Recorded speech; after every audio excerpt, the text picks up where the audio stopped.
Climate change is of huge importance to both the G8 and G20 summit agendas this June. Basically what we're seeing is the Canadian government hasn't really put it at a very high priority. In fact, it hasn't even put it on the G20 agenda at all. But the role that the G8 and G20 summits play on the world stage is that it's essentially the only meeting point of all the heads of states, the only time where all the presidents and prime ministers come together to discuss the most pressing world issues. Climate change has ranked #1 among Canadians as an issue that should be discussed at both the G8 and G20 forums, and that's above health, poverty, economy, etc. Climate change was also ranked as Canada's least well-performing issue of all the G20 issues and G8 issues.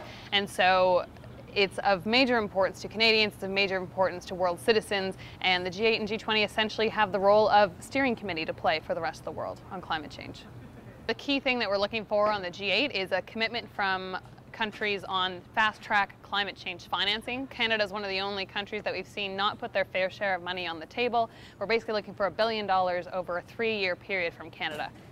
On the G20 agenda, we're looking for a follow-through on the Pittsburgh commitment. So last year in 2009, President Obama came to the table and said, we need to phase out our subsidies to oil, coal, and gas. All the G20 countries agreed. This June in Toronto, it's the deadline for countries to put their plans on the table with their timelines of how they plan to do that. Canada is expected to bring forward their fossil fuel subsidy phase-out plan. We're not sure what the status is of other countries, but essentially we're looking for very good plans and timelines coming out of that.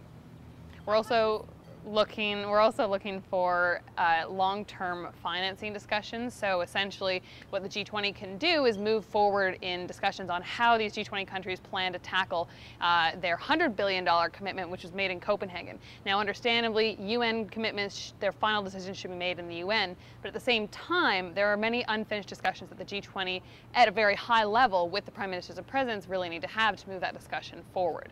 And finally, we're looking for a discussion on the financial transaction tax.